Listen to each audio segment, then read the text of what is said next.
Kumusta mga kababayan kong job seekers po dyan sa Philippines or outside in the Philippines? Ang pag-uusapan po natin dito is yung tips sa ating meat cutter. So, gagawa po tayo ng tips on how to apply on job bank, and hopefully pasundan nyo po ang aking video. But before that, kung hindi pa po kayo nakapag-follow ng aking YouTube channel or Facebook channel, please like, share, and follow my YouTube channel and Facebook channel on this area. So before that, mag-shoutout naman po tayo sa very special na shoutout po ito. Kasama ko po dyan sa Saudi Arabia, si Sir Ernie Gadgetilla. At last, na-approve na ang kanyang work permit. Supervisa na po siya. So, hinihintay ka na namin ito, sir. Sana mapabilis mo yung mga process dyan para makadala ka na ng gold sa amin dito. And also, shout out ko po dyan yung isa sa aking follower na si Sir Jens Aicardo from Saudi Arabia din. Maraming salamat. Si Ma'am Hani Sandag Lumikid from Sawata, Davao del Norte.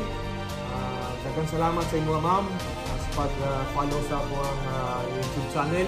Kung sa mga taga-Sawata diya, Purok 23, sana ay nasa magandang kayo dyan, magandang kalagayan. Si Sir Albert Tagumasi from Philippines, sir, shout out din po sa iyo. And special shout out din po kay Sir Anthony Remo and to Martin Uba, at sa mga hindi ko pala na shout out po sa lahat ng Team Fortress family. Emotional damage! And sa Windsor, shout out po sa inyo lahat. And to my almost 300 new followers po sa Facebook na hindi ko po inaasahan na at least 1 week pa lang po ako nagpa-vlog, nakakagulat po, marami pong nag-follow sa akin. So maraming salamat po. And lastly, ito po is pag-uusapan po natin dito is yung how to apply on Canada for meat cutter or butcher. So kanina video is a big help din po siguro sa mga kababayan ko diya sa Tagum City and Digos na hindi po ma-hire regarding po sa trade test. At least bigyan po din po kayo or mabigyan ko po kayo ng tips on how to apply for job bank. Baka sakali na dito po yung swerte nyo. And ibibigay ko po sa inyo yung mga agencies na nag-hire din po sa Pilipinas. Kung yung mga direct agency na legit agency sa Pilipinas na nag-hire din po as meat cutter direct po sa Canada. So without further ado, itong video po ay para po sa inyo. Isang malaking katanungan.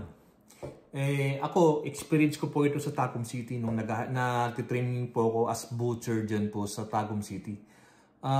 May mga kasamahan ko pong kabatchmates na manager sa banks, professional, mga police, mga fireman. Ang tanong is, sila mga professionals na, bakit pa sila nag-train as butcher and gusto nila makapag-Australia? Diba? Hindi mo maisip. It's because of the salary in Australia, which means napakalaki po ng sahod na tatanggap mo every month.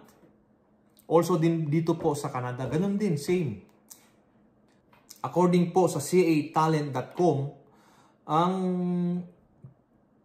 average salary po ng butcher po dito sa Canada is 19.75 per hour based on 2,257 salaries, which is median wage dito po sa Canada. At napakalaki po ito, mga kabayan.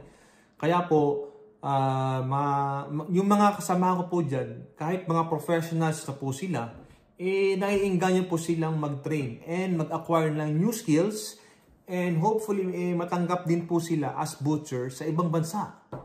Right? So, yun po.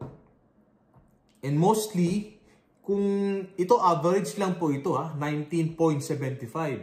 Tapos kung per day, magsasahod po sila ng maybe 148 Canadian dollar o Australian dollar per day po.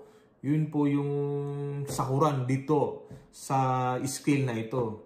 So mostly, lahat ng mga dirty jobs in Australia and Canada, ito po yung magandang sahod. Compared to other jobs like food service supervisors or service ko ka lang dito po sa Canada and Australia, maganda po ang sahuran ng mga dirty jobs like meat cutters or butchers. So, i-discuss ko po kayo sa inyo kung paano po mag-apply po sa job bank. Baka sakali pong ma-hire po kayo. If ever hindi po kayo ma-hire, dyan po sa pag-trade test. So, ito na po yun. So yung first step po is mag-visit tayo sa jobbank.gc.ca at gumawa ng account. And after kung gumawa tayo ng account, is mag-sign in lang po tayo gamit ang ating email. So, for example, gagamitin ko yung email ad ko. Okay? So, ayan. So, nakaregister na po to sa phone ko. And yung password, syempre, para makapasok po tayo doon sa website ni Jobbank. And after that, manghihingi ng security question si Jobbank at kayo na po ang may alam niyan kung ano po yung sagot nun. And after kung masagot nun, pupunta po tayo doon sa Find a Job. And after that, kiklik lang po natin si Advance. And syempre, ilalagay natin yung butcher kasi butcher yung gusto po nating applyan. So, okay, example lang is butcher. Okay? Or meat cutter, depende po sa inyo. And then after that, punta po tayo dun sa language at work. I-click natin yung English and hours of work. Ilagay natin yung full-time. Yung period of employment, lagay natin yung permanent. And wag na po natin kakalimutan yung temporary foreign workers. Dapat maklik po yun. Job source, gawin natin yung verified jobs. And then lastly, dapat maklik natin yung Canadians and international candidates para ma-filter po lahat ng mga employer na makapag-hire ng foreign worker. So and after that, i-clear natin yung filter, lalabas po lahat ng mga employers na nag-hire as butchers. So ngayon, nandyan na. Pipili lang po tayo dyan. Ngayon, i-click natin ito. Example itong employer na to is nakabase po doon sa Alberta. And ito po ay meron na pong Lamia. Tandaan nyo po ha. Huwag po kayong malito. So, ang overview po nito is my English. Makikita po nyo dito yung mga experiences and specialization, yung benefits. And then, lastly, makikita nyo po sa baba is yung email ng employer. Alright? So, doon po tayo magpapasa ng Canadian CV.